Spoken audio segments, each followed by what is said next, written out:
Hello and welcome to a brand new episode of Eating Markets, a PMS Talk, a show where we discuss about the opportunities as well as challenges faced by the fund manager in the popular space of ultra HNI investing. Well, my name is Shraddha Janan, and today we have with us a very special guest, Manish Sonthalia, who's a director and CIO, head equities PMS at Motilal Oswal Asset Management Company. Now, welcome to the show, Manish. Thank you. Thank you so much. Thanks for being part of the show, Manish. Now, let me start off by asking you, SEBI has introduced many changes in its board meeting, and the way we see it, we see the regulator is trying to plug the gaps. What is your take on that as well? Yeah, SEBI in its recent board meeting have actually come out with a slew of measures, all directed towards safeguarding investors' interests. So, whether it be making the secondary markets more secure after the episode of Carvey, ASBA type ruling in terms of consideration of margins to be paid, etc. Or is it corporate governance in terms of clarification of rumors by companies, because hearsay and rumor mongering is a lot during market hours, and investors would be serviced if the companies come and clarify, or it be the AIF rulings, etc. So my sense is whatever has come through, and it's a part of an ongoing journey, that SEBI wants to protect the interests of the investors to make our secondary markets more secure and safe. And within that framework, they have implemented a lot of rules. They are all very good. Things have become even more transparent, and that's the way it should be. And so we are quite happy with whatever has come through. Right. Now, in fact, you also have AIFs as well, and SEBI has mandated AIFs to dematerialize all units for all the new schemes and existing schemes with a corpus of more than, in fact, 500 odd crores by October 31st. So how will that impact your investors? Nothing major. In fact, we have the largest AIF houses in the country, and there are quite a few schemes where the corpus is more than 500 crores. But if it comes to having dematerialized units pursuant to those AIF, there is no big deal in that. In fact, we could just get the units dematerialized and credited to the shareholders' accounts. And that is one regulation that needs to be complied with. And obviously, these are for new AIFs that will be coming into force from 1st of October. It's again one more step in terms of more transparency in how NAVs are calculated and what belongs to the unit holders in terms of NAV. So investors would be well informed in terms of what the actual corpus value is, rather than periodic disclosure. So I think again a good step by SEBI in the AIF, which is again becoming a very prominent asset class in itself. Yes. Apart from the PMS and the mutual funds, that again is actually a very fast growing vehicle for both equity and debt instruments. So I think all regulations are good. Absolutely. In fact, time and again, our regulators do step in and make the system more robust as well as transparent to avoid any sort of mishaps. And obviously, it comes in support. Definitely, the industry support is always required in times like these as well. Now, we are in the month of April, and as we, sort of step into FY24, how do you see markets in the new financial year? More opportunities or threats? We're seeing some bit of, especially for the crude oil, that we've seen that there's going to be a, supply cut, and that's why we saw a rise in crude oil prices. But yes, what is your take on the FY24? Inflation is going to be a big worry for at least the next 6 to 9 months, is what I believe. Is going to hit earnings at the margin. So my belief is that again for fiscal 24, just like fiscal 23, if Nifty 50 earnings growth stand in between 12 and 13%, that would be good, because I don't think that in an inflationary environment, the probability of a 20% earnings growth or north of 15% earnings growth is somewhat to be believed. Of course, the sell side would have to cut numbers. We already know consumer sentiment is quite weak. And so from that point of view, I believe the first half of this fiscal year is going to be a flattish sort of a year. Fiscal 24, that is till September. It's going to be a slow grind on the way up. But I would believe that these are times to actually buy, not sell. You could be looking in at flattish sort of a scenario Right. That would make many investors believe that it's the best time to sell and then buy later. But it's Right. easier said than done. Yeah. You're broadly looking at all the major negatives, and from a next year's perspective, that is fiscal 25 or calendar 24, and in the run up to the elections, the third term for Modi Saab, I True. think next year is going to be a very good year in terms of return for equities. And by good returns, I mean anywhere between 15 and 20% in absolute terms. So, still believe that FY24 is going to be a positive year, but the returns are going to come much back ended towards the second half of this year. Absolutely. And inflation is likely to be the big worry for investors as well as India Inc. Now, which sectors are looking attractive to you in the new financial year, Manish, if I can ask? So I think the biggest conundrum for fiscal 23 was that in spite of very decent earnings growth for two sectors, which is banks and IT, both these sectors actually, in fact, IT saw the biggest correction, Right. 20% on a sectoral basis. Right. So you could blame it on high valuation multiples. So this year also, in spite of all the recession talks, IT is in a sweet spot, and obviously the next round of growth is being evaluated in terms of earnings for this sector. Valuations have almost halved, and I think the best sector to buy currently in India is information technology. We have not only seen the worst of the valuation multiples, but worst of the earnings growth also behind us. Things are only going to look better from here. There's absolute and relative return outperformance possible for the IT space as a whole. The second space, which grew rather decently, but not to the extent of the earnings growth, was the banking space. We saw superlative earnings growth, but the sector, which is your private sector banks, gave you just 11% positive growth, whereas public sector banks actually gave you some 36% earnings growth. Absolute returns. Not, returns from private sector banks came in at 11%, but returns from public sector banks, on an average, came in at 36% earnings growth. So I think, again, out here, there is a case for the banking sector to continue to be positive even in fiscal 24. And I think returns are going to be more achieved by the private sector banks, which are more capitalized better than your public sector banks. There is going to be a requirement for capital. Deposit rates are going to move up, and normalization of non-performing loans is also going to happen. From that point of view, I think risk reward for private sector banks is what I would believe. I would also believe that it's going to be banks preferred over NBFCs, because if there's going to be a problem of inflation and cost of capital, then obviously growth is going to come down for the system as a whole. You're not going to see very strong credit growth in the system because of inflationary times. So in a decreasing, and everybody is just lending unsecured. So, it's going to be a match scramble between the banks and NBFC who lend unsecured. There's hardly any major impetus that is coming in from corporate growth. Because capacity utilization is still a challenge. So banks preferred over NBFCs, and within bank, private sector banks over public sector banks.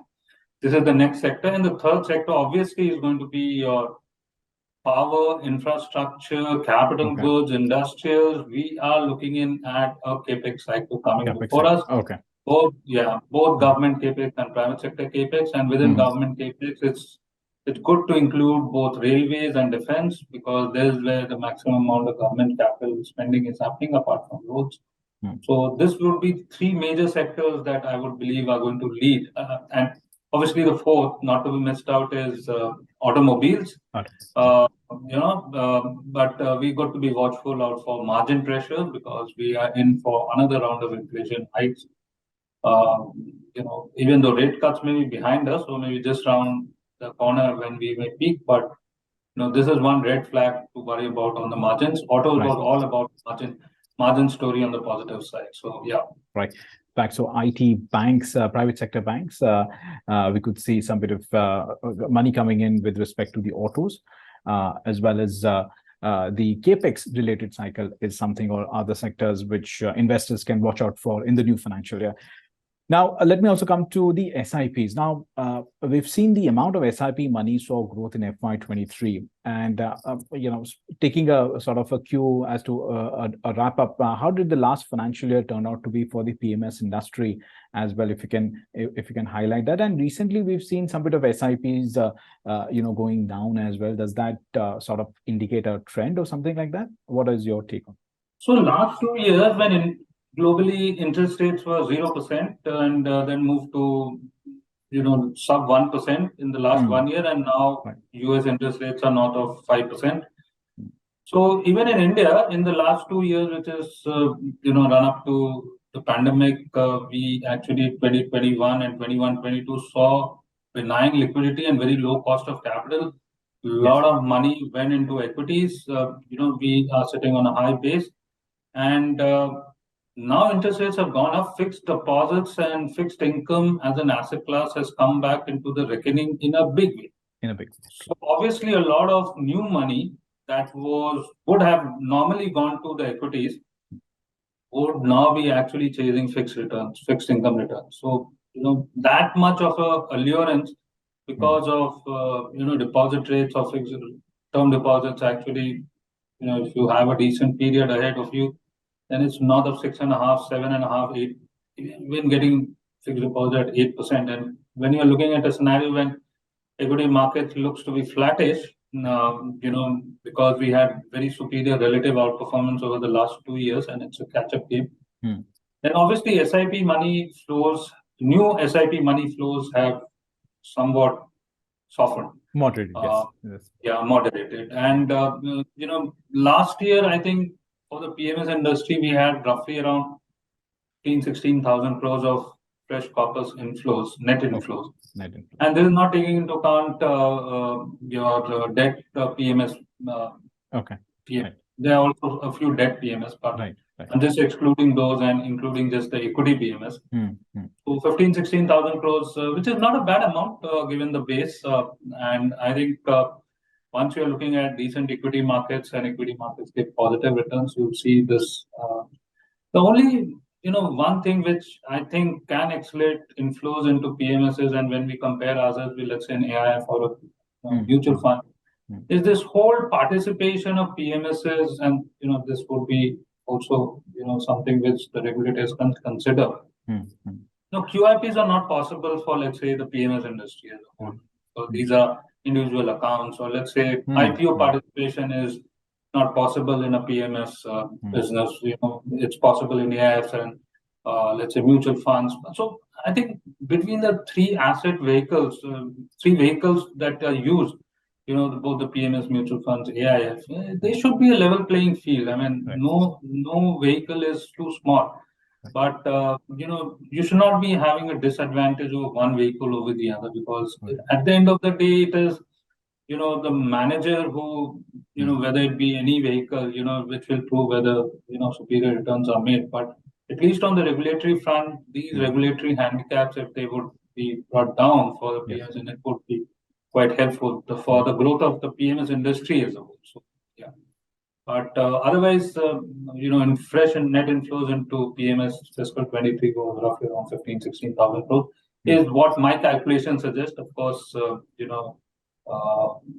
we'll have to back check again those data, but otherwise these are quite. Right. In fact, you've answered my next question as well, wherein I was chasing the kind of money which will move to fixed income instruments. So that thing is already answered. But any key lessons from FY23, Manish?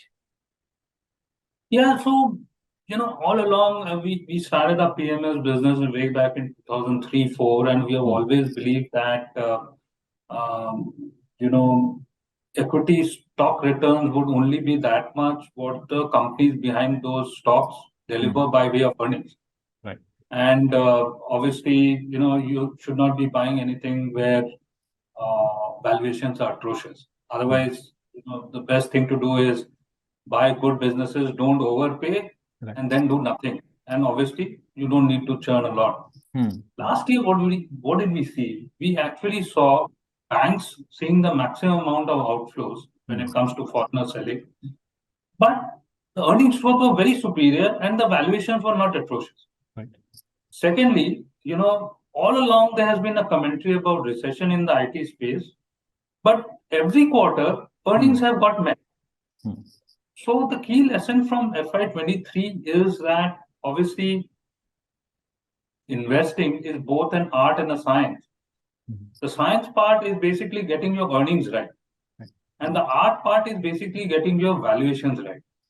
But the key lesson or message, given the way the two sectors have behaved and individual companies have behaved, is that in the art of the valuation game, one needs to find the science behind it. Right. So, valuation estimation is an art. There's no rocket science behind it, but definitely a method into the madness of evaluation of prices to earning multiples would be something which we would aspire to have, because obviously your next 2 years of earnings growth you can build with some degree of uncertainty. If you get a handle on how to value and what should be a good valuation metrics, then obviously a lot, the portfolio would be much more under your control. So that was the key lesson. That all along, if earnings growth came and valuation was not expensive, you were good. But it actually didn't work out in FY23 when valuations were not very expensive for both the IT and the banks.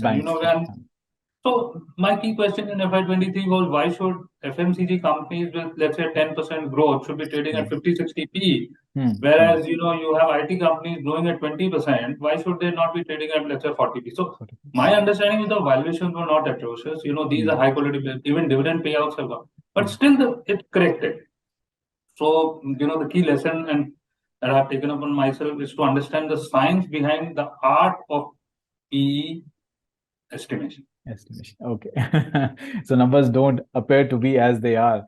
So there's more. Markets have their own way of judging it. If you can get to the nuts and bolts of how markets try to evaluate valuations, that would be. Absolutely. Any message to investors for FY24? Yeah, so particularly when it comes to the PMS industry, we have seen that the industry has become very fragmented. Very large number. Way back in 2000s when we started, there were only a handful of PMS houses. Now it's proliferating. Yes, we have quite very fast. But I think now this benchmarking of performance that has been brought about by the regulator is going to go a long way in comparing apples to apples and oranges to oranges. So that's one. And I think the key message for FY24 is that keep faith. India has a golden decade ahead of it. There could be, because we had some massive outperformance the last 2 years, you could be looking at sideways performance, but otherwise next fiscal onwards, things are going to look quite glorious from the medium term perspective. So with that message, I believe that it's time to stay put in equities, and there's not too much of a downside. Use that downside to actually build on to your portfolio. Well, a golden decade ahead, that message coming from Manish. On that note, thank you so much for your time, sir. And that's all for now, but do stay logged on to etmarkets.com for more on news, business, and economy. Again, thank you so much for your time.